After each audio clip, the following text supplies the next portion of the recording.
तो आज हम लोग करेंगे बेसिकली कुछ एक चीज़ें हैं, जैसे न्यूटन्स लॉ होते हैं ना, इन पे क्वेश्चन पूछ लिया जाता। तो एक चीज़ इसको करने से पहले आपको ध्यान रखना कि हम लोग दो टर्म्स को डिफाइन करते हैं यहाँ पे, डिस्टेंस और डिस्प्लेसमेंट। ठीक है, आपको ध्यान रखना कि डिस्टेंस जो सा है एक प्रकार की ये स्केलर क्वांटिटी होती है। स्केलर जब हम कहते हैं कि डिस्टेंस यहाँ से दिल्ली का, आप यहाँ से दिल्ली जाते हैं जो कि यहाँ से 250 किलोमीटर की दूरी पर है मान लेते हैं ना, और आप दिल्ली से देहरादून वापस आते हैं, देहरादून से आप दिल्ली जाते हैं और फिर वापस लौट करके आते हैं, तो आपने कितना डिस्टेंस ट्रैवल किया? डिस्टेंस ट्रैवल हम लोग यहाँ पे कहते हैं 500 किलोमीटर होगा, 250 किलोमीटर जाना और 250 किलोमीटर आना। लेकिन इसी तरह से अगर हम डिस्प्लेसमेंट देखेंगे तो क्या हो जाएगा? डिस्प्लेसमेंट हो जाएगा, जिसको हम कैपिटल डी से रिप्रेजेंट करेंगे, वो 0 हो जाएगा। तो डिस्प्लेसमेंट और डिस्टेंस के बीच में रिलेशन होता है। डिस्प्लेसमेंट इफेक्टिव डिस्टेंस देखते हैं, फाइनली कितना इफेक्टिव डिस्टेंस है। तो आपने एक्स डिस्टेंस यहाँ से ट्रेवल किया और -x आप यहाँ पे वापस आ गए, तो यहाँ पर रिजल्ट क्या है आपका डिस्प्लेसमेंट का? x प्लस -x, मतलब ये 0 आ जाता। तो आपको ध्यान रखना कि ये जो है डिस्टेंस एक स्केलर क्वांटिटी है जिसको हम सीधा सीधा ऐड करते हैं, और डिस्प्लेसमेंट एक प्रकार की वेक्टर क्वांटिटी है। वेक्टर में हम लोग ये देखते हैं कि जब भी एंड रिजल्ट है उसमें फाइनल पोजीशंस क्या हैं, तो ये ध्यान रखना है सबने। डिस्टेंस और डिस्प्लेसमेंट के बीच में रिलेशनशिप ये होते हैं। इसी तरह से जब हम लोग ये डिस्टेंस और इसके बीच में आपने एक संबंध देखना है। इसी तरह से स्पीड जो है, स्पीड क्या होगा? स्पीड होता है डिस्टेंस अपॉन टाइम। ठीक है, ये ध्यान रखना। और वेलोसिटी जो कि एक वेक्टर क्वांटिटी है, स्पीड क्या है? ये स्केलर क्वांटिटी होती है। स्केलर वो होती है जिसका मैग्नीट्यूड होता है, मतलब उसकी एक वैल्यू तो होती है लेकिन उसकी डायरेक्शन नहीं होती। ये आप लोगों ने सबने पढ़ा होगा। Scalar quantities are those quantities which have magnitude but no direction. लेकिन वेक्टर क्वांटिटीज़ वो होती हैं जिनके पास क्या होती है? दोनों चीज़ें होती हैं, मैग्नीट्यूड भी होता है उनका कोई एक पर्टिकुलर, और डायरेक्शन भी होती है। इन दोनों ही चीज़ों को आपको ध्यान में रखना होता है। ये वेक्टर क्वांटिटी। वेलोसिटी क्या होगी? एक प्रकार की वेक्टर क्वांटिटी हो गई है। वेलोसिटी क्या होता है? यहाँ पर आपको ध्यान रखना है डिस्प्लेसमेंट अपॉन टाइम होगा ये, not distance upon time. Displacement upon time जो है वो हमारी वेलोसिटी कहलाती है। मेरे ख्याल से ये बात सबकी समझ में आई होगी। यहाँ तक अगर किसी को कोई डाउट हो तो आप मेरे से पूछ सकते हैं। ठीक है, तो आपको ये ध्यान रखना है कि डिस्प्लेसमेंट और डिस्टेंस में ये अंतर है। ऐसी एक्सेलरेशन की हम लोग बात करेंगे। एक्सेलरेशन क्या होता है? Rate of change of velocity होता है, वेलोसिटी होता है, तो ये वेलोसिटी अपॉन टाइम हो जाता। ठीक है, आपको ध्यान रखना है वेलोसिटी डिवाइडेड बाय टाइम। ये मैं इसलिए बता रहा हूँ क्योंकि एक आध बार क्वेश्चन पूछा हुआ है इनके ऊपर, तो आपको ये कंसेप्ट पता होना चाहिए। बस इसी पॉइंट ऑफ व्यू से मैं आपको बता रहा हूँ। तो ये क्या हो जाएगा? Velocity is equal to acceleration is equal to velocity upon time. अब जो वेलोसिटी की यूनिट होती है, यूनिट एसआई यूनिट वेलोसिटी की होती है मीटर पर सेकेंड। एसआई यूनिट मैंने आपको उस दिन बताया था। और एक्सेलरेशन की एसआई यूनिट होती है मीटर पर सेकेंड स्क्वायर। ये ध्यान रखना आपने। एसआई की यूनिट, जो वेलोसिटी की एसआई यूनिट होती है, क्या होती है? मीटर पर सेकेंड, और एक्सेलरेशन की मीटर पर सेकेंड स्क्वायर होती है। अब हम आते हैं Newton's law of motion. Newton के जो लॉज ऑफ मोशन, इन पे ही पूछा जाएगा ज़्यादातर, वो तो मैंने केवल आपको आइडिया देने के लिए बता दिया। न्यूटन्स लॉज ऑफ मोशन, देखो इसके कितने लॉ हैं? 3 लॉ हैं। पहला लॉ जो सा है लॉ ऑफ इनर्शिया कहते हैं इसको। क्या कहते हैं? लॉ ऑफ इनर्शिया, जड़त्व का नियम जिसको कहते हैं, लॉ ऑफ इनर्शिया। या फिर इससे ईजी निकलता है लॉ ऑफ इक्विलिब्रियम। आपको ध्यान रखना है लॉ ऑफ इक्विलिब्रियम भी जो संतुलन का सिद्धांत है वो भी इसी में निकलता है, इक्विलिब्रियम। लॉ ऑफ इक्विलिब्रियम भी इसी में से निकलेगा। Law of equilibrium of forces कहा जाता है इसको। Law of equilibrium of forces भी यहीं से निकलेगा। तो आपसे पूछ सकता है कि बताओ law of equilibrium of forces कौन से लॉ के साथ एसोसिएटेड है? ये तो सीधा सीधा है ना। या लॉ ऑफ इनर्शिया किसके साथ है? मतलब जड़त्व का नियम जिसको कहते हैं। तो जड़त्व का नियम जो सा है वो फर्स्ट लॉ के साथ है, that is law of inertia. या law of equilibrium of forces जो सी है, संतुलन का सिद्धांत, वो इसी के ऊपर होता है। तो ये लॉ कहता क्या है? ये कहता है कि जब भी कोई एक अगर ऑब्जेक्ट पड़ा हुआ है ना, अगर इस पर जब तक कोई एक्सटर्नल फोर्स नहीं लगेंगी, ये एक्सटर्नल फोर्स है, तो ये अपनी उसी पोजीशन में रहेगा। अगर कोई ऑब्जेक्ट स्टैटिक पोजीशन में कहीं पड़ा हुआ है, या फिर एक कांस्टेंट वेलोसिटी के साथ, एक कांस्टेंट स्पीड के साथ चल रहा है, या फिर अगर एक पर्टिकुलर डायरेक्शन में जा रहा है, ये 3 चीज़ें हैं। क्या कहता है ये? स्टेशनरी ऑब्जेक्ट, अगर object is in a stationary condition, stationary पड़ा हुआ है, स्टेशनरी मतलब एक जगह पे खड़ा हुआ है। दूसरा, अगर कांस्टेंट स्पीड के साथ चल रहा है, moving with constant speed, constant speed के साथ चल रहा है, मतलब उसकी वेलोसिटी में किसी भी पॉइंट पे चेंज नहीं आ रहा, कांस्टेंट स्पीड। अगर एक कांस्टेंट स्पीड के साथ चल रहा है कोई ऑब्जेक्ट, अपनी जगह पर पड़ा हुआ है, या फिर कांस्टेंट स्पीड से चल रहा है, या फिर एक पर्टिकुलर डायरेक्शन में चल रहा है, मूविंग इन पर्टिकुलर डायरेक्शन, एक ही दिशा में चल रहा है, बस उसकी दिशा में चेंज नहीं आ रही, ठीक है, तो ये जो सी है इनर्शिया की कंडीशन होती है। और इसकी स्टेशनरी पोजीशन में या कांस्टेंट स्पीड से चलने वाली पोजीशन में या इसकी डायरेक्शन में तब तक कोई परिवर्तन नहीं आएगा, तब तक कोई चेंज नहीं आएगा जब तक इस पर कोई एक्सटर्नल फोर्स नहीं लगेगा। तो स्टेशनरी ऑब्जेक्ट, अगर कोई भी ऑब्जेक्ट है, ये ऑब्जेक्ट है हमारे पास, अगर वो अपनी जगह पर खड़ा हुआ है या फिर एक कांस्टेंट स्पीड से चल रहा है या फिर एक निश्चित दिशा में चल रहा है, अगर उसमें चेंजेस लेकर आने हैं, मतलब जो ऑब्जेक्ट पड़ा हुआ है, ठीक है, मान लिया कि कोई गेंद है या कोई भी पत्थर है, अगर वो रखा हुआ है अपने आप से नहीं चलेगा, आपको बाहर से उस पर फोर्स लगाना पड़ेगा। अगर कांस्टेंट स्पीड से एक समान स्पीड से चल रहा है तो उसकी स्पीड में कोई चेंज नहीं आएगा। अगर एक पर्टिकुलर डायरेक्शन में जा रहा है तो उसकी उस डायरेक्शन में कोई चेंज नहीं आएगा। अगर हम चाहते हैं कि उसकी डायरेक्शन में चेंज आए तो हमें क्या करना पड़ेगा, एक्सटर्नल फोर्स लगाना पड़ेगा, ठीक है। अब ये आता है कि object lying in a stationary position और मूविंग विद कांस्टेंट स्पीड और moving in particular direction requires external force. देखो बाह्य बल लगाना पड़ेगा, external force, to bring change in its position, ठीक है। उसकी पोजीशन में अगर आपने कोई भी चेंज करना है तो एक्सटर्नल फोर्स, ये है law of inertia. Law of inertia कहते हैं, इस पे ऊपर बेस्ड क्वेश्चन मैं आपसे पूछूंगा अभी थोड़ी देर के बाद में। देखो इसी के साथ संबंधित है एक नियम जिसको हम लामी का नियम कहते हैं, लामीज लॉ ऑफ इक्विलिब्रियम। क्या कहते हैं, फर्स्ट लॉ के साथ है, फर्स्ट लॉ के साथ एसोसिएटेड है लामीज लॉ ऑफ इक्विलिब्रियम। आप नाम ध्यान रखते जाओ बस, और कुछ नहीं करना ज़्यादा। आपसे क्वेश्चन ये पूछ लेगा, बताओ लामीज लॉ ऑफ, लामी का जो समतुल्यता का सिद्धांत है या संतुलन का सिद्धांत है वो किसके साथ एसोसिएटेड है, with which is the Lami's law of equilibrium associated, ये आपसे पूछ सकता है। तो आपको ध्यान रखना है कि लामीज लॉ ऑफ इक्विलिब्रियम जो सा है वो फर्स्ट लॉ के साथ, बस आपको इतनी सी चीज़ें ध्यान रखनी है। आपको क्या ध्यान रखना है, आपसे कहेगा कि भैया लामी का लॉ जो सा है इक्विलिब्रियम का लॉ है, किसके साथ एसोसिएटेड है, ठीक है ना। ये सब चीज़ें आपको ध्यान रखनी है। मैंने ऊपर भी आपको बताया कि लॉ ऑफ इनर्शिया किसके साथ एसोसिएटेड है। देखो हमने शुरू में करा था लॉ ऑफ इनर्शिया किसके साथ एसोसिएटेड है, तो लॉ ऑफ इनर्शिया किसके साथ एसोसिएटेड है, आप जानते हैं फर्स्ट लॉ के साथ है। Law of equilibrium of forces किसके साथ एसोसिएटेड है, फर्स्ट लॉ के साथ है। ये लॉ ऑफ इक्विलिब्रियम फोर्सेस का दूसरा नाम लामीज लॉ भी है। क्या है इसका दूसरा नाम, लामीज लॉ ऑफ इक्विलिब्रियम। इसका मैथमेटिकल फॉर्मुलेशन ये होता है कि अगर यहाँ पे कोई एक ऑब्जेक्ट रखा हुआ है और इस पर अगर इस तरह से तीन फोर्सेस लग रही हैं, F1, F2, F3, इसको जानने की जरूरत नहीं है, मैं बस आपको समझाने के लिए जो समझना चाहेंगे उनको बता रहा हूँ, क्योंकि बाद में मतलब कोई बात उठेगी कि कैसे हुआ। ये मैं आपको बता रहा हूँ है क्या, अगर इनके बीच में एंगल ये रहते हैं, अल्फा बीटा और गामा रहते हैं ऐसे, तो लामी का लॉ ये कहता है कि F1 upon sine alpha is equal to F2 upon sine beta is equal to F3 upon sine gamma. ये नियम है। अगर ये कंडीशन सेटिस्फाई हो रही है तो ये ऑब्जेक्ट किस में है, संतुलन की स्थिति में। किसकी स्थिति में, संतुलन की स्थिति में है, ठीक है। जब भी संतुलन की स्थिति में होगा तो उस पर लगने वाली फोर्सेस के लिए जो एक लॉ है वो ये कहता है F1 अपॉन साइन अल्फा बराबर F2 upon sine beta is equal to F3 upon sine of gamma. ये आपको ध्यान रखना है। ये थोड़ा सा ये वाला ये जो हिस्सा है ना, बस आप अगर इसको याद रख सको तो अच्छा है, क्योंकि मैं देख रहा हूँ यहाँ पे क्वेश्चन बड़े कई बार टेढ़े मेढ़े पूछे हुए हैं, तो आपसे बस ये पूछ लेगा फंसाने के लिए, ये क्या है, किसके साथ एसोसिएटेड, या इनमें से, या लामी लॉ इनमें से कौन सा है सही, ठीक है।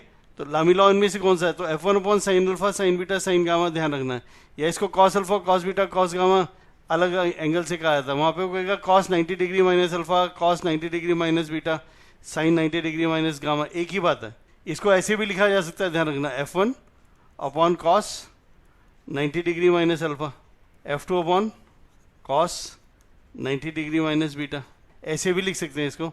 या फिर F3 upon cos 90 degree minus gamma. बस आपको ये ध्यान रखना है, आपको कुछ नहीं करना, केवल ये याद रख लेना, ध्यान रख लेना। अगर आपके पास क्वेश्चन पेपर में आ जाए तो अपने ऑप्शन को पहचान सको। ये तो फर्स्ट लॉ हो गया जो हमने पढ़ा। आप लोगों ने सबने नाम सुना होगा न्यूटन के फर्स्ट लॉ को, तो ये न्यूटन का पहला नियम है। लामी का नियम किसके साथ एसोसिएटेड है, फर्स्ट लॉ के साथ है। लामी का सिद्धांत किसके बारे में बात करता है, law of equilibrium of forces के बारे में बात करता है। लॉ ऑफ इनर्शिया क्या है, इनमें से किस लॉ के साथ एसोसिएटेड है, न्यूटन के पहले लॉ के साथ एसोसिएटेड है।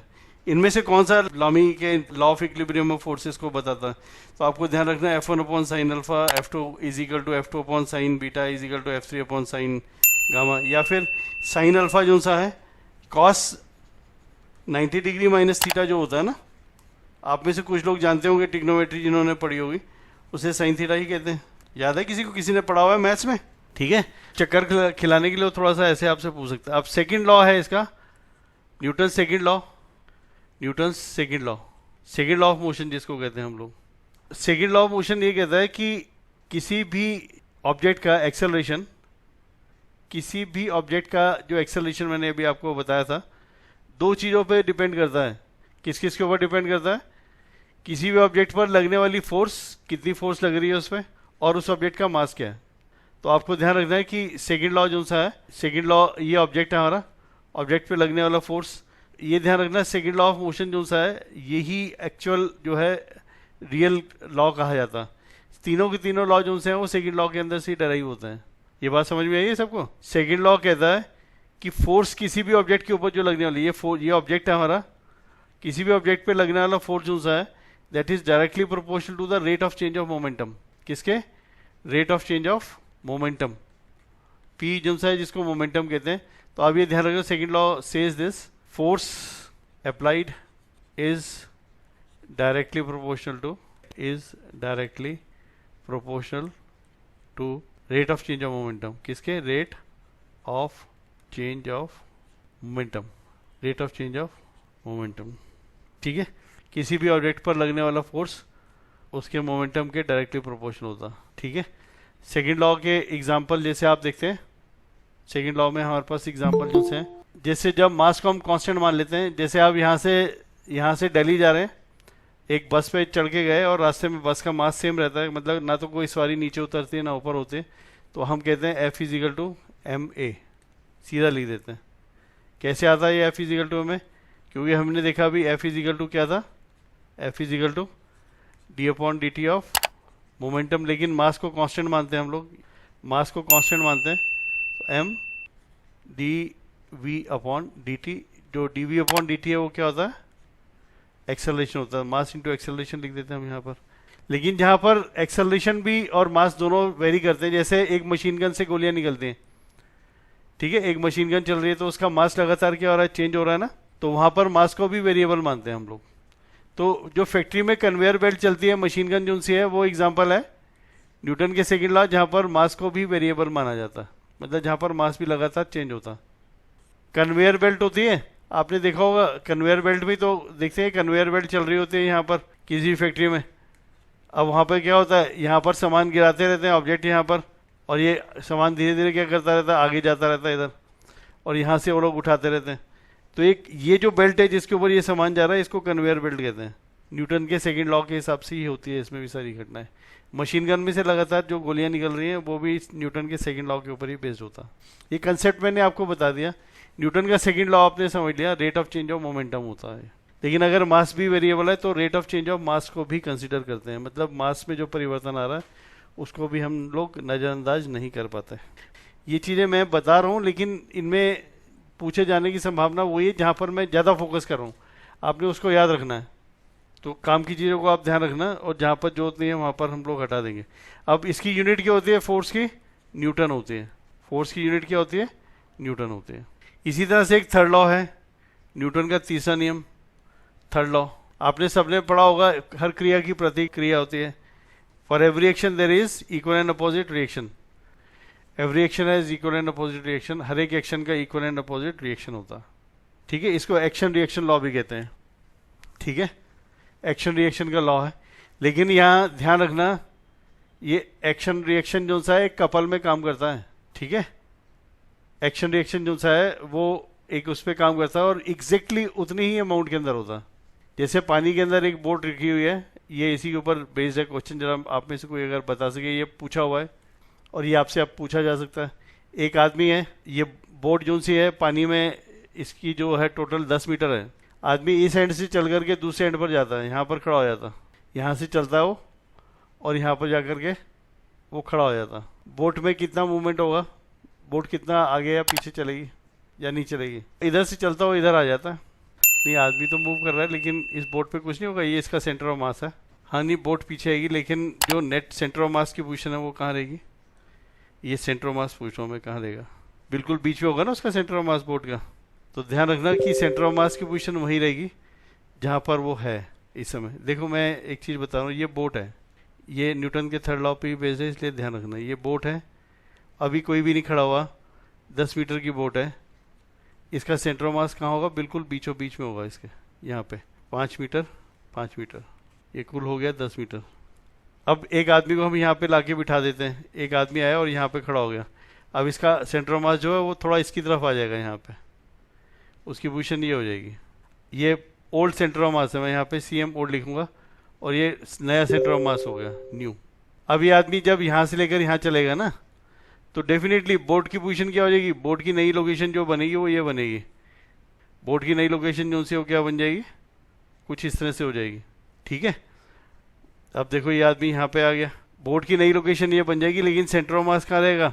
अपनी ही जगह पे रहेगा, उसमें कोई चेंज नहीं आएगा। बोट थोड़ी सी पीछे खिसकेगी, बोट का ये वाला हिस्सा तो यहाँ चला गया, देखो यहाँ से वो चलकर कहाँ आ गया? इधर आ गया, लेकिन सेंटर ऑफ मास जहाँ था वहीं का वहीं रहेगा। क्योंकि सेंटर ऑफ मास को अगर आपने अपनी जगह से हिलाना है तो इस पर एक्सटर्नल फोर्स लगानी पड़ेगी, क्योंकि ये कह रहा है ना every action equal and opposite action.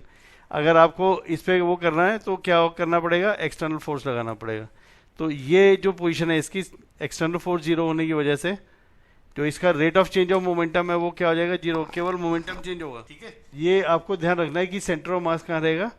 ये क्वेश्चन पूछा जा सकता है, ध्यान रखना है इस बात को।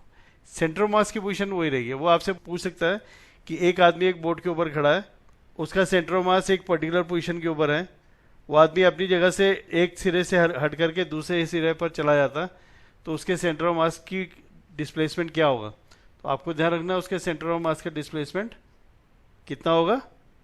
जीरो होगा, कोई चेंज नहीं आएगा उसके सेंटर ऑफ मास की पोजीशन। ठीक है, अब मैं इसको और समझाने बैठूंगा तो बहुत दिक्कत हो जाएगी। जो लोग नहीं समझते हैं, मतलब जिन्होंने नहीं पढ़ा हो, उसको केवल ये याद रखना है हमने, क्योंकि GS के पॉइंट ऑफ व्यू से पढ़ रहे हैं, इसलिए आपके लिए जानना जरूरी है। मैं भी अब आपको करवाऊंगा भी क्वेश्चन जो पूछा हुआ है IAS में।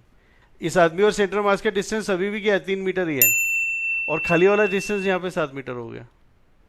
तो बोट तो अपनी जगह से पीछे खिसक गई है, लेकिन सेंटर मास जहाँ था वहीं का वहीं है, इसीलिए मैंने आपको बनाकर दिखाया। मैं दोबारा से यहाँ पे क्लियर कट पोजीशन के थ्रू आपको बता देता हूँ। मैं एक बार क्लियर पिक्चर के थ्रू आपको बताने की कोशिश। सेंटर ऑफ मास वो लोकेशन होती है जहाँ पर सारा मास बॉडी का कंसंट्रेट होता है। हमने यहाँ पर क्वेश्चन में ये कहा गया कि सेंटर ऑफ मास की लोकेशन क्या होगी, तो सेंटर ऑफ मास की लोकेशन के अंदर कोई भी चेंज नहीं आएगा। बोट आगे पीछे थोड़ी सी होगी, लेकिन बोट से आप एक किनारे से दूसरे किनारे ही जाओगे।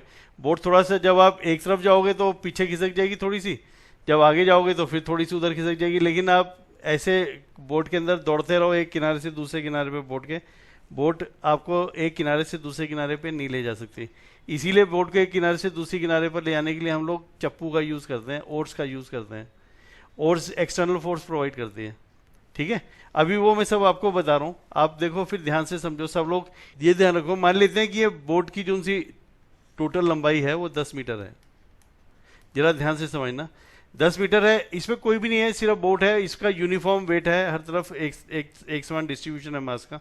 तो इसका सेंटर ऑफ मास क्या हो जाएगा? बोट के बिल्कुल बीच में होगा। ये सेंटर ऑफ मास की कंडीशन होगी अब। ठीक है, अब क्या होता है, इसी बोट के अंदर हमने क्या करा, एक आदमी को लाके बिठा दिया।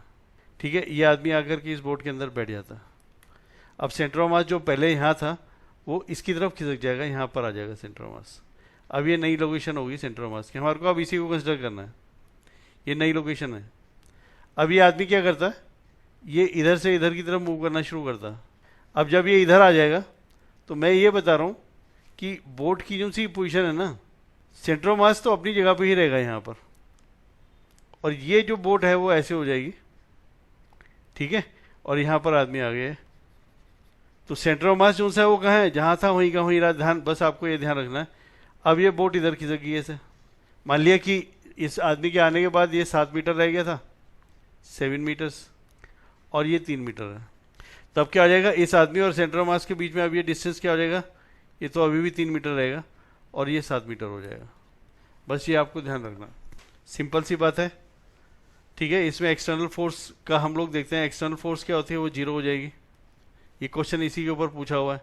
अभी हम लोग जानते हैं ये जो डिस्टेंस है, ठीक है, d/dt, उस आदमी का मास इनटू पोजीशन जो सी थी इसकी, rate of change of momentum हमने कहा था ना, मास इनटू वेलोसिटी। यहाँ पर ये वेलोसिटी जो सी है वो क्या आ जाएगी, m, मतलब पहली वाली पोजीशन और नई वाली पोजीशन के बीच में, और ये नई फोर्स जो सी है वो क्या हो जाती है, वो जीरो हो जाती है।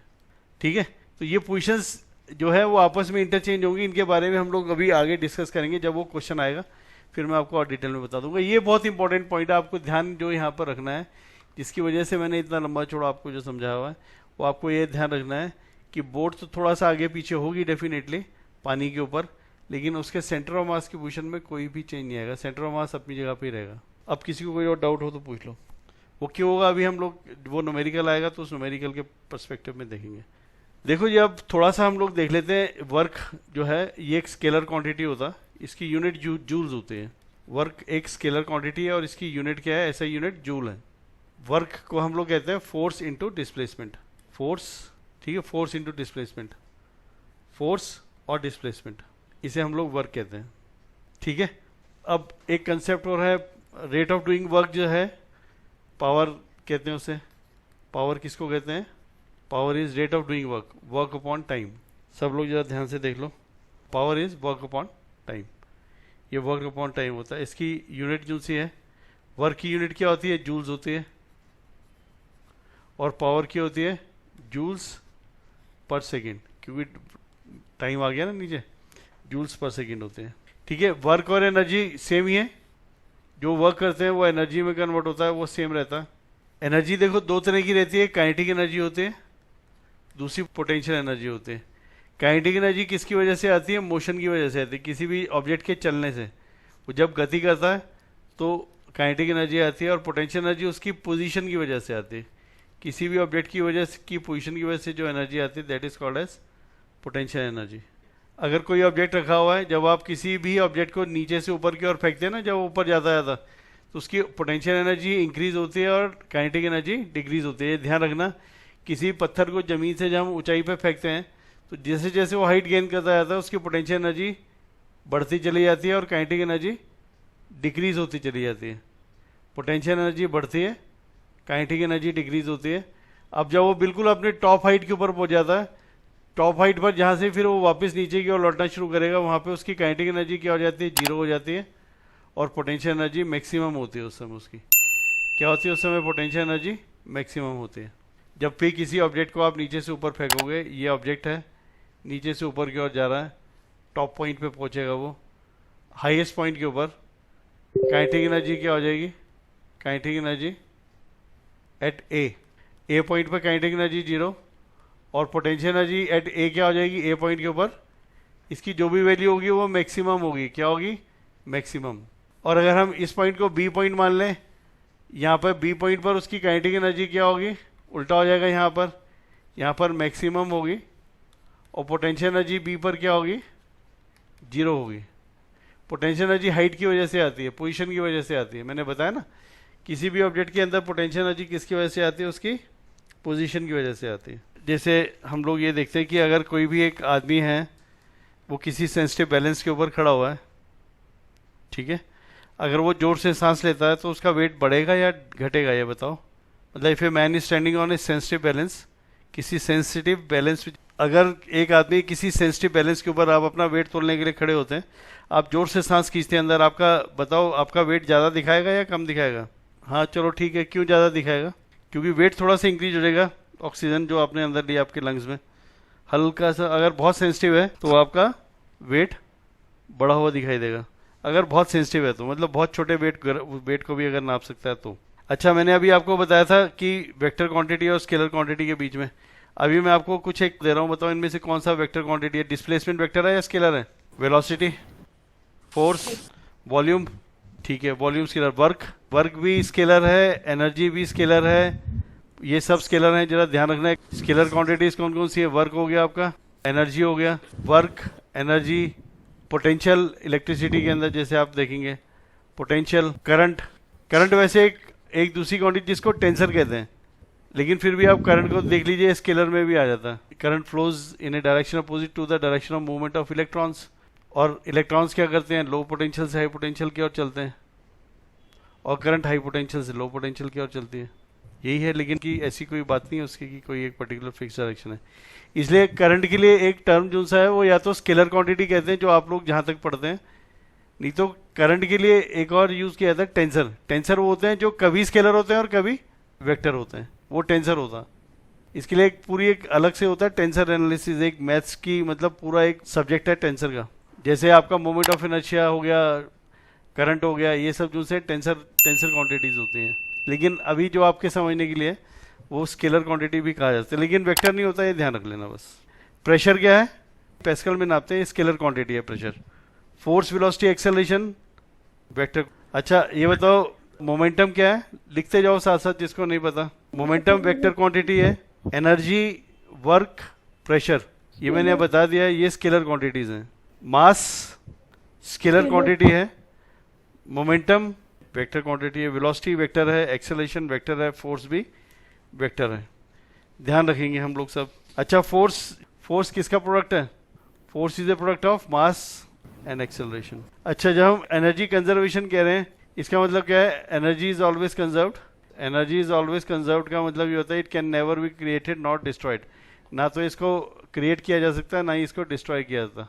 It just changes it's form, एक फॉर्म से दूसरी फॉर्म में जाती है। एनर्जी ऊर्जा जो है उसका ऊर्जा ना तो बनाई जा सकती है, ना ही उसका नाश किया जा सकता, ना तो क्रिएट किया जा सकती है, ना ही उसको डिस्ट्रॉय किया जा सकता। ठीक है, तो एनर्जी कंजर्वेशन मीन्स, इनमें से मेरे को ऑप्शन बताओ क्या होगा आपके हिसाब से। Energy conservation means generation and destruction of energy. Energy can be created, energy can not be created but can be destroyed. और चौथा ऑप्शन आपका that is energy can neither be created nor it can be destroyed. अच्छा wind energy कौन सी energy है, अब आपको जरा सोच के बताना है। काइनेटिक एनर्जी है या पोटेंशियल एनर्जी है या इलेक्ट्रिकल एनर्जी है, या पोटेंशियल और काइनेटिक दोनों होती है, तो ये काइनेटिक एनर्जी होती है, ध्यान रखना। अच्छा विंड पावर जैसे हम लोग कन्वर्ट करते हैं, जो विंड टर्बाइंस होते हैं उसके अंदर हम लोग क्या करते हैं, विंड एनर्जी को किस में कन्वर्ट करते हैं, विंड पावर में which form of energy is converted into electrical energy. Electrical energy में तो हम कन्वर्ट करते हैं ना, तो इनमें से कौन सा ऑप्शन है मेरे को जरा बताओ, potential energy, kinetic energy, solar energy या रेडिएंट एनर्जी। ये बताओ Newton's first law of motion क्या कहलाता है। हाँ मैं ऑप्शन दे रहा हूँ, जरा इसको देखिएगा, अब आपको इससे अपने आप पता लग जाएगा। ये सब क्वेश्चन जो है ना पिछले सालों में आया हुआ है वही करवा रहा हूँ। ये 2019 में छत्तीसगढ़ में आया हुआ है, पीसीएस में आपसे पूछ सकता हूँ अब कि Newton's first law of motion is also known as gravity, law of inertia, law of conservation of momentum और vertical motion, law of inertia, equilibrium of forces. Equilibrium of forces भी इसी से निकलता, तो ये आपको ध्यान रखना है। एक क्वेश्चन और है, जैसे ये है as the train starts moving, जैसी ट्रेन स्टार्ट होती है the head of the person sitting inside leans backward, पीछे की तरफ चला जाता है, आपका जो ऊपर वाला हिस्सा है वो पीछे चला जाता है। ये किसकी वजह से, हाँ कौन सा इनमें से कौन सा इनर्शिया होता है, इनर्शिया ऑफ रेस्ट होता है या इनर्शिया ऑफ मोशन होता है। क्योंकि नीचे वाला हिस्सा क्या होता है, जब आप बैठे होते हैं नीचे वाला हिस्सा उसके कॉन्टेक्ट में होता है ना, वो तो उसके साथ ही चलता है, लेकिन ऊपर वाला हिस्सा जो सा है आपकी बॉडी का, वो इनर्शिया की वजह से अपनी पोजीशन पे रहता है। ठीक है, तो नीचे वाला हिस्सा तो उसके साथ साथ चल पड़ता है, लेकिन ऊपर वाला हिस्सा जो है पीछे की ओर उसे झटका लगता है। तो इनर्शिया ऑफ रेस्ट की वजह से ऐसा होता है। जैसे आप किसी एक जगह से दूसरी जगह पर जा रहे हैं, ठीक है, आपको अचानक ये इस तरह से मुड़ना पड़ता है। आप यहाँ से लेकर यहाँ तक एक कांस्टेंट स्पीड से चल रहे थे, कांस्टेंट स्पीड है आपकी चलने की स्पीड जो सी है वो कांस्टेंट है।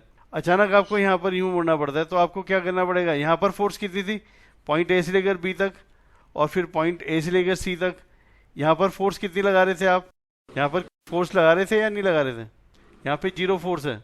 लेकिन अगर उसी स्पीड से मान लिया 5 मीटर पर सेकंड से आप चल रहे हैं एक कांस्टेंट स्पीड से, और उसी कांस्टेंट स्पीड से आप अचानक से यूं मुड़ते हैं, तो आपको फोर्स लगाना पड़ेगा। 5 मीटर पर सेकंड से अगर आप चलना चाह रहे हैं यहाँ पर, तो आपको you will have to apply force. तो इस हिस्से के ऊपर फोर्स लगेगा, एक्सटर्नल फोर्स। तो आप जरा लिख लो इसको, external force, you will have to apply external force, लिख लो। जब भी हम किसी सर्कुलर मोशन में मूव करेंगे या कर्वीलिनियर पाथ में मूव करेंगे, तो will have to apply constant speed से चलने के लिए भी हमारे को क्या करना पड़ेगा, अगर हम कांस्टेंट स्पीड से चल रहे हैं तब भी हमारे को क्या करना पड़ेगा, will have to apply force. So if the object is moving on a curvy linear path और सर्कुलर पाथ, कर्व में या सर्कुलर पाथ में किसी में भी आप मूव करेंगे, जैसे आप स्ट्रेट लाइन मोशन चल रहे हैं और वेलोसिटी आपकी कांस्टेंट है, तो फोर्स क्या होगा, आपको कितना फोर्स लगाना है, 0 फोर्स लगाना है, कोई फोर्स नहीं लगाना. Force applied is equal to 0. लेकिन अगर आप कर्वी लीनियर पाथ पे ऐसे मूव कर रहे हैं ये, तो यहाँ पर हर पॉइंट पे आपको क्या करना पड़ेगा, यू विल हैव टू, ये टेंजेंट डालना पड़ेगा. आप हर पॉइंट पे आप ऐसे टेंजेंट डालते हैं, हर पॉइंट पे आपका, आपको मुड़ने के लिए, घूमने के लिए, law of inertia of direction, मतलब इनर्शिया ऑफ डायरेक्शन आपने पढ़ा था ना, उसमें 3 थे, inertia of rest, inertia of motion, तीसरा था इनर्शिया ऑफ डायरेक्शन. तो एक बॉडी की टेंडेंसी होती है जिस डायरेक्शन में चल रही है उसी में चलते रहे वो, लेकिन अगर आपको उसकी डायरेक्शन को चेंज करना है तो यहाँ पे फोर्स लगाना पड़ेगा, तभी उसकी डायरेक्शन चेंज होगी यहाँ पे, अदरवाइज चेंज नहीं होगी. ठीक है. स्केलर और वेक्टर में जहाँ पर आपको डायरेक्शन और मैग्नीट्यूड दोनों मिलते हैं ना, जैसे आप वेलोसिटी की बात करते हैं तो वेलोसिटी में आपकी एक पर्टिकुलर डायरेक्शन होती है. यहाँ से अगर आप किसी एक आप ईस्ट की तरफ जा रहे हैं, वेस्ट की तरफ जा रहे हैं, तो जिस क्वांटिटी के पास मैग्नीट्यूड भी होगा और डायरेक्शन भी होगी वो वेक्टर क्वांटिटी होगी. जैसे अब टाइम है, टाइम तो टाइम है ना, उसमें कोई डायरेक्शन नहीं है, आप किस डायरेक्शन में, टाइम कोई ईस्ट वेस्ट या नॉर्थ साउथ में तो जाता नहीं है. ठीक है, तो स्केलर क्वांटिटी हो जाएगी. तो जिसमें केवल मैग्नीट्यूड होगा वो स्केलर क्वांटिटी होगी. अब जैसे वर्क है वो क्या हो जाएगा आपका, स्केलर क्वांटिटी होगी. टाइम क्या है, वो स्केलर क्वांटिटी है. Inertia, moment of inertia scalar quantity है. आप ये बताते हैं ना कि ईस्ट की तरफ लगा रहे हैं आप, इस एक पर्टिकुलर डायरेक्शन में फोर्स लगा रहे हैं. मैग्नीट्यूड तो सभी के पास है. आप कह रहे हैं 10 मैग्नीट्यूड हो गया, 10, 20, 5, 4 जो भी है ना, ये मैग्नीट्यूड हो गया. लेकिन आप ये कहते हैं कि an object is being applied with a force of 10 Newton towards east. अब आपको कह दिया पूर्व की तरफ लगाया जा रहा है, तो इसका मतलब क्या हो जाएगा, वो जब आप फोर्स को कर रहे हैं तो आपको उसकी डायरेक्शन भी बतानी ही पड़ेगी. तो ये वेक्टर क्वांटिटी ही होगी हमेशा, है ना. करंट है, करंट हो गया, वर्क हो गया, एनर्जी हो गया, इनको ध्यान रख लो. Current, work, energy, kinetic energy, potential energy, mechanical energy, ये जितनी भी इस तरह की क्वांटिटीज हैं, पोटेंशियल, ये सब की सब स्केलर क्वांटिटी, टाइम, ये सब स्केलर क्वांटिटीज हैं. आपसे ये वेक्टर क्वांटिटीज जैसे फोर्स हो गया, डिस्प्लेसमेंट हो गया, ठीक है, ये सब जिनमें एक डायरेक्शन भी होगी, मोमेंटम हो गया आपका, है ना, ये सब की सब जो सी है वो वेक्टर क्वांटिटीज है. हाँ, मूवमेंट है, momentum means movement, particular direction में आपकी मूवमेंट हो रही है, दैट इज मोमेंटम, वो वेक्टर क्वांटिटी है. डिस्प्लेसमेंट और मोमेंटम है बिल्कुल डिफरेंस है. मोमेंटम देखो, डिस्प्लेसमेंट तो ये हो गया आपका, एक जगह से दूसरी जगह आप गए, एक पर्टिकुलर डायरेक्शन में, आप ईस्ट से वेस्ट में आए, ये डिस्प्लेसमेंट आपका. अब आपसे ये कहा जा रहा है कि एक ऑब्जेक्ट है जिसका मास m है, 5 किलोग्राम का मास है, और वो ईस्ट से वेस्ट में आता है, ईस्ट से वेस्ट में आता है, ठीक है, और ईस्ट से वेस्ट में 100 किलोमीटर चलने में उसको 10 घंटे लगते हैं. तो 100 को आपने क्या करना है, उसके टाइम से डिवाइड कर देना है. तो ये कितना हो गया, 10 हो गया. तो अब ये 10m जो लिख रहे हैं ये उसका मोमेंटम है, क्योंकि ईस्ट से वेस्ट में जा रहे हैं आप. आपने डायरेक्शन बताई है, जहाँ पे डायरेक्शन और मैग्नीट्यूड दोनों आ जाएंगे उसको हम लोग वेक्टर क्वांटिटी कहते हैं. इसके बाद हम लोग आते हैं आपके फ्रिक्शन के ऊपर. We should discuss about friction. Friction देखो क्या होता है, आप फ्रिक्शन की वजह से मूव कर पाते हैं ना, ठीक है. फ्रिक्शन जो है, this is a force applied between the two surfaces of the objects. दो ऑब्जेक्ट हैं, एक ऑब्जेक्ट ए है, दूसरा ऑब्जेक्ट बी है. अगर आप इसको एक जगह से दूसरी जगह पे लेकर जाते हैं तो इन दोनों ऑब्जेक्ट्स की बी और ए के बीच में एक, इनकी सर्फेसिस के बीच में एक फोर्स लगता है. ये फोर्स एफ है, मेन फोर्स. ये जो दो सर्फेसिस के बीच में अपोजिट डायरेक्शन में फोर्स लग रहा है, इसको फ्रिक्शन फोर्स कहते हैं. So friction force, force of friction is a force applied between the two surfaces of the objects that are moving over each other in opposite direction. ठीक है, तो फ्रिक्शन फोर्स को हम लोग कहते हैं, friction force is the force applied between the surfaces of two objects. ठीक है, it is in opposite direction, it is in opposite direction to the main force. ठीक है, मेन फोर्स के अपोजिट डायरेक्शन में होता है. देखो, आइस के ऊपर चलना मुश्किल होता है ना, जब बर्फ पड़ जाती है और जम जाती है तो उसके ऊपर अगर आप चलने लगेंगे उस पर क्या होता है, चलना मुश्किल होता है या नहीं होता. हाँ, due to the absence of friction. So it is difficult it is difficult to move on ice because of the absence of और because of less friction. Less friction की वजह से आपके लिए चलना मुश्किल हो जाता है। रोड की अपेक्षा जो सा वहाँ पे फ्रिक्शन क्या होता है, कम होता है। रोड जो होती है वो रफ होती है, तो रफ होने की वजह से इसमें फ्रिक्शन क्या होता है, कंपैरेटिवली ज़्यादा होता है। अच्छा ये बताओ, for every action there is an equal and opposite reaction, ये क्या है इनमें से? ये लॉ किसने दिया था? न्यूटन ने दिया था, आइंस्टीन ने, किसने दिया था? मैं ये कह रहा हूँ कि for every action there is equal opposite reaction, ये किस लॉ किसने दिया था? ये तो सिंपल है, आपने पढ़ लिया है, न्यूटन ने दिया था। अब ये क्वेश्चन वो कह रहा है एक आदमी जो सा वो कूदता है एक बोट से, जंप करता है। एक आदमी जो सा इस बोट में खड़ा हुआ था और वो यहाँ से जंप करके ना यहाँ से ग्राउंड पे आता, ये ग्राउंड है, ये ग्राउंड पर आ जाता है जंप करके यहाँ से बोट से, और जो इसके कूदने की स्पीड है वो 5 मीटर पर सेकंड है, 5 metre per second. Boat stationery थी और इसकी वजह से क्या होता है, जो बोट है वो थोड़ी पीछे चली जाती है, जो मैंने आपको अभी बताया था। थोड़ा सेंटर ऑफ मास अपनी जगह पे रहेगा, ध्यान रखना, लेकिन बोट थोड़ी सी पीछे खिसक जाती है। और उसके खिसकने की, बोट के पीछे खिसकने की स्पीड कितनी है? 0.5 मीटर पर सेकंड।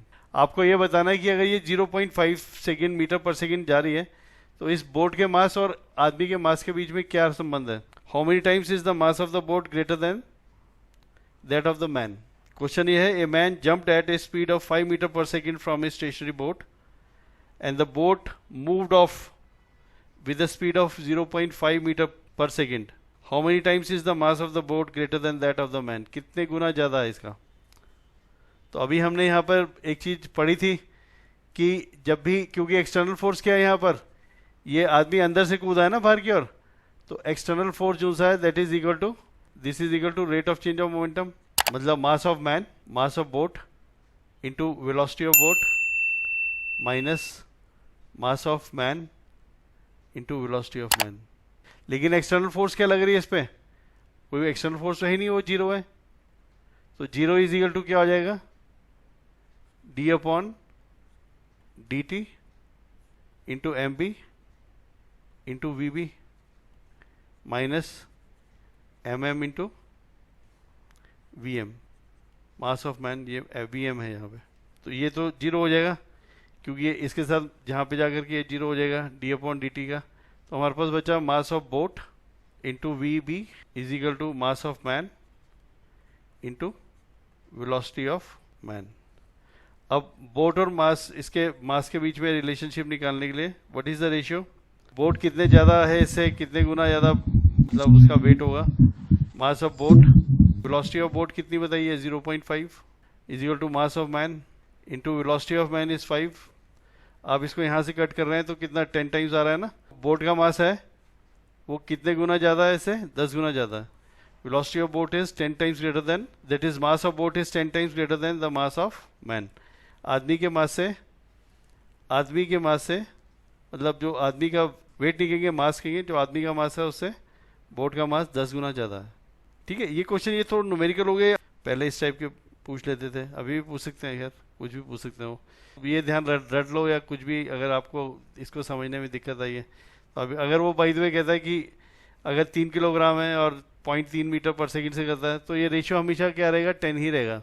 ठीक है, या फिर वो ये कहता है कि 10 और 2 है तो 5 हो जाएगा। आपको क्या करना है, इसका एक सिंपल सी ट्रिक है, अगर आपको समझने में दिक्कत आ रही है तो बोट का मास हमेशा ज़्यादा ही होगा। तो अगर मान लिया यहाँ पर वो कहता है कि जो ये स्पीड है ना, बोट के पीछे खिसकने की स्पीड, वो 2 मीटर है, 2 मीटर पर सेकंड से जाती है, और आदमी ने 10 मीटर पर सेकंड से छलांग लगाई है, तो आपने क्या करना है? 10/2 करना है। तो कितने गुना हो जाएगा? 5 गुना हो जाएगा। ये ध्यान रखेंगे आप। मेरी बात समझ में आई है? ठीक है, जरा एक क्वेश्चन दे रहा हूँ, जैसे फटाफट इसको करके दिखाओ, मुझे लगता है भी पूछ सकता हूँ आपसे। देखो, मास ऑफ बोट जो सा है उसके बीच में और मास ऑफ मैन के बीच में आपने बताना है। बोट का मास जो सा है, वेलोसिटी जो कूदने की स्पीड है, और बोट के पीछे जाने की स्पीड जो सी है वो 3 मीटर पर सेकंड है, जबकि आदमी के पीछे जाने की स्पीड जो सी है वो 21 मीटर पर सेकंड है। क्या रिलेशन होगा? आपने क्या करना है, जो ये वाली स्पीड है इससे, इसको 3 को 21 से डिवाइड कर देना, 7, जो ये 7 आना इतने गुना है बस। अब उस लफड़े में मत पड़ो कि एक्सटर्नल फोर्स 0 हो जाएगा और वो सब चीज़ें हमारे को नहीं करनी है। ठीक है, अब देखो, एक ट्रक है, एक कार है और एक मोटरसाइकिल है। इन तीनों की काइनेटिक एनर्जी जिनसे है वो सेम है। एक ट्रक है, एक कार है और एक मोटरसाइकिल है। इन तीनों की काइनेटिक एनर्जी सेम है। क्या इनकी काइनेटिक एनर्जीज सेम है? अगर इनकी काइनेटिक एनर्जी सेम है और वो चलते हुए उन पर अचानक से फोर्स लगाया जाता है, ब्रेक लगाई जाती है और सेम पावर की फोर्स लगाई जाती है, तो तीनों जो सी हैं वो क्या हो जाएंगी? एक्स, वाई और जेड डिस्टेंस पे जाकर खड़ी हो जाएंगी, रुक जाएंगी। कितने डिस्टेंस पर? जो ये है आपकी ट्रक है वो एक्स मीटर पे जाके रुकेगा, कार वाई मीटर पे जाके रुकेगी और मोटरसाइकिल जेड मीटर पे जाके रुकेगी। उन ध्यान रखना, फिर बता रहा हूँ तीनों की काइनेटिक एनर्जी सेम है, तो ये बता सकते हो एक्स वाई जेड के बीच में आपस में रिलेशन क्या होगा इनमें से? मैं बता रहा हूँ यहाँ पे, X greater than Y greater than Z, या Z greater than Y greater than Z, या फिर एक्स बराबर वाई बराबर जेड। है तो सी ठीक है इक्वल, लेकिन डिस्टेंस ट्रेवल जो है वो सेम रहेगा। चलो ठीक है, ये अब इसको अगर इक्वल फोर्स लगाई जा रही है तीनों पे तो वो सेम डिस्टेंस पे ही जाकर रुकेगा, एक्स बराबर वाई बराबर जेड आएगा, ये ध्यान रखना। अब आपको यहाँ पे कैसा भी घुमा दे कि एक गेंद है, एक फुटबॉल है, एक चट्टान है और ये है वो है ना, आपको ध्यान रखना है कि जो फोर्स, जब सेम फोर्स लगाया जाएगा तो जो स्टॉपिंग डिस्टेंस है वो सेम रहेगा, उनमें कोई अंतर नहीं आएगा, कोई मास से फर्क नहीं पड़ेगा। मास एक वैसे भी स्टैटिक क्वांटिटी होती है, मास वेरिएबल होगा तो फर्क पड़ेगा। वेरिएबल मतलब कोई मशीन गन से जिससे लगातार बुलेट्स लग रही हैं, निकल रही हैं, या फिर कन्वेयर बेल्ट है जिसमें मास लगातार चेंज हो सकता है, यहाँ पर कोई फर्क नहीं पड़ने वाला। तो यहाँ पर ये v1 square minus v2 square आ रहा है ना, दो चेंजेस आते हैं ना इसमें, दो अलग अलग पॉइंट पे, लेकिन मास तो सेम रहेगा किसी भी ऑब्जेक्ट का। v1 square minus v2 square आप यहाँ पर ले रहे हैं, तो वेलोसिटीज जो सी हैं वो चेंज होंगी, वेरिएबल होंगी, लेकिन मास में कोई चेंज नहीं आएगा। तो मास को तो हम लोग बाहर कर देंगे, उसकी वेलोसिटीज के ऊपर डिफरेंट कर, लेकिन अगर वो काइनेटिक एनर्जी ही सेम है तो उसके बाद अगर इक्वल स्टॉपिंग फोर्स लगाया जाता है, एक समान रूप से लगाया जाता, तो कोई चेंज नहीं आएगा। फिर मतलब वो क्या है कि x equal to y is equal to z रहेगा। कोई डाउट है इसमें? आप बताओ। कैसा भी अगर करके वो आपसे पूछ लेगा तो आप ध्यान रखें। यहाँ पर काइनेटिक एनर्जी मतलब मास जो है वो वैसे भी कांस्टेंट क्वांटिटी होती है, ध्यान रखना, मास कांस्टेंट रहता है। जब काइनेटिक एनर्जी हम लिखते हैं ना, यहाँ पर काइनेटिक एनर्जी में मास किसी भी ऑब्जेक्ट का कांस्टेंट है, इसमें कोई चेंज नहीं आएगा। चेंज किस में आता है? स्पीड के अंदर आता है। मास क्या है? ये तो कांस्टेंट है, मास का इम्पैक्ट ही नहीं है कोई भी। अच्छा, एक चीज और ध्यान रखना, आप 100 मीटर ऊंचाई पे ले आकर एक सिक्का और एक बॉल जो भारी है, बॉल को अगर आप 100 मीटर से गिराते हैं तो कौन पहले आएगा जमीन पर? दोनों साथ आएंगे। साथ इसलिए आएंगे क्योंकि this is independent of mass, mass से कोई संबंध नहीं है। इसलिए ट्रक हो, मोटरसाइकिल हो, ये सब, ये भी बहुत इंपॉर्टेंट है। क्वेश्चन पूछा जा सकता है, हमने 3 ऑब्जेक्ट्स को ऊपर से फेंक दिया, इनमें से कौन आएगा? मतलब एक में कहेगा T1 is greater than T2 is greater than T3, या T3 is greater than T2 greater than T1। तो यहाँ पे देखना T1 is equal to T2 is equal to T3, तीनों का टाइम जो सा है वो क्या होगा?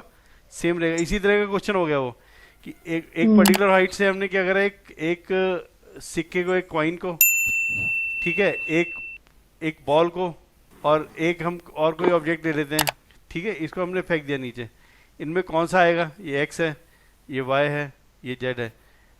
तो ये ध्यान रखना है कि तीनों का जो नीचे पहुंचने का टाइम है वो सेम रहेगा। T1 is equal to T2 is equal to T3।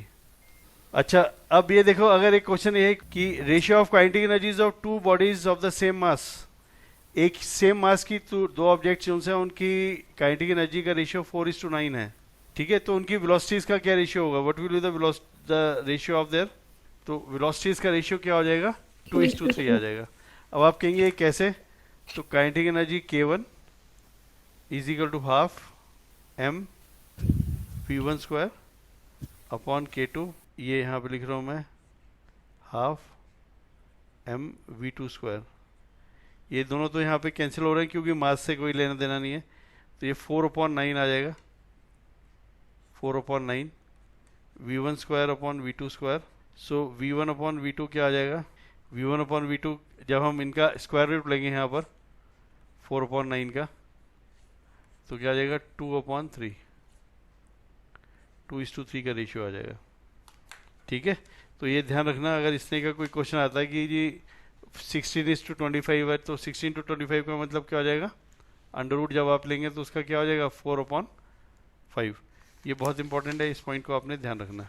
अच्छा, साइकिल्स और कार्स में जो है बॉल बेयरिंग्स यूज किए जाते हैं। क्यों यूज किए जाते हैं? बेसिकली जो इफेक्टिव एरिया ऑफ कांटेक्ट है ना व्हील के बीच में और एक्सेल के बीच में, उसको रिड्यूस करने के लिए किया जाता है। बॉल बेरिंग से यूज किया जाता है जो व्हील्स और एक्सेल के बीच में कांटेक्ट एरिया है उसको रिड्यूस, इफेक्टिव एरिया जो है उसको ये आईएएस में पूछा हुआ है 2013 में अभी। ठीक है, बॉल बेयरिंग्स ये इंपॉर्टेंट पॉइंट है, ध्यान रखना। Ball bearings are used, ball bearings are used in cycle and cars to reduce effective area of contact between wheel and axle। ये वाला आपका टॉपिक भी कंप्लीट हो जाता है इसके साथ।